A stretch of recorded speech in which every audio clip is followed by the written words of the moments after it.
چیزیں ہماری عزیز ہیں، جو محبوب ہیں، اس کو ہم قربان کرنا نہیں چاہتے جلدی۔ ایک دانشور نے کہا تھا، پھلوں کی دکان پر ایک فقیر آیا اور پھل بہت سارے رکھے ہوئے تھے۔ ایک بوڑھا فقیر، اس کو آم کھانے کی خواہش پیدا ہوئی۔ اس نے دکان والے سے کہا کہ مجھے اللہ کے نام پر کچھ دے دو۔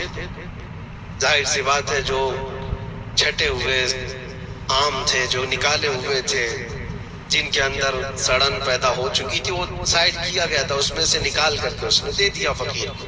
عام طور پر یہی ہوتا ہے، دینے کے لیے جو نکالا جاتا ہے وہ الگ ہوتا ہے۔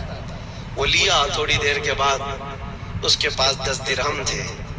وہ فقیر آیا اور کہا 10 درہم ہے، اس کے مجھے آم چاہیے، یہ پیسوں کے اچھے آم تھے۔ تو 10 درہم لیا دکان والا اور اچھے سے چن کر کے 2 آم اس کو دیا جو بنتے تھے۔ وہ فقیر ہاتھ میں دونوں آم لیا اور پھر اللہ کی بارگاہ میں دکھا کر کہا، اے اللہ، دیکھ اس بندے نے تجھے کیا دیا ہے اور مجھے کیا دیا ہے۔ تیرے نام پر مانگا تھا تو سڑی ہوئی چیزیں دیا، اور میرے پیسوں سے دیا ہے تو اچھا مال دیا۔ کیا یہ عام طور پر نہیں ہوتا ہمارے ہاں؟ کھانا اگر بچ جائے تو اسے تک بانٹنے میں دے دیا جائے۔ اس وقت مدرسے کے بچے یاد آتے ہیں، ولیمے میں، شادی میں، منگنی کی رسم میں کھانا دیگوں بنایا جاتا اور بچ جائے تو سوچتے ہیں کسی مدرسے میں غریب طلبہ کو دے دیا جائے، یا فقیروں اور مسکینوں کو کھرچن دینے کے لیے ہم کھڑے رہتے ہیں کہ بچ گیا ہے، خراب ہو جائے گا، اس سے اچھا ہے کہ غریب لوگ کھا لیں گے۔ ایسا کیوں نہیں ہوتا کہ جب دیگ پک کر تیار ہو جائے تو اس کا اوپر والا پہلا کھانا فقراء کو دے دیا جائے، کیونکہ وہ اللہ کے نام پر دیا جا رہا ہے۔ ہمارے اپنے کھانے سے پہلے غربا اور مساکین کا خیال کر لیا جائے۔ اسی لیے مجھے وہ بات یاد آتی ہے، رسول مکرم صلی اللہ تعالیٰ علیہ وسلم کی عادت کریمہ تھی، جب آپ کے دسترخوان پر کوئی فقیر آتا تو اللہ کے نبی صلی اللہ علیہ وسلم کے دسترخوان پر جو کچھ ہوتا سب سے پہلے اس کو پیش کر دیتے۔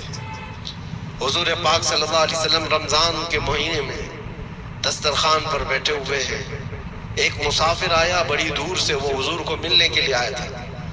حضور پاک صلی اللہ علیہ وسلم اصحاب صفہ کے ساتھ، جو 70 صحابہ، غریب صحابہ حضور کے در پر پلتے تھے، ان کے ساتھ افطاری کر رہے تھے، اور ایک مسافر آیا، اس کو بلایا گیا، آ جاؤ دسترخوان پہ۔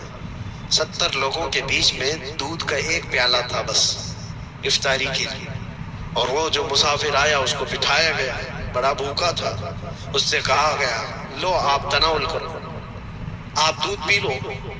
اس نے اٹھایا، کسی کا خیال ہی نہیں کیا، پورا دودھ پی گیا۔ اللہ کے نبی صلی اللہ علیہ وسلم نے مسکرا کر کہا، اللہ تیرا بھلا کرے، آتا ہے فقیروں پہ انہیں پیار کچھ ایسا، خود بھیک دیں اور خود کہیں منگتے کا بھلا ہو۔ ہماری پسندیدہ چیز اگر کوئی اٹھا لے تو پھر ہم آگ بگولا ہو جائیں۔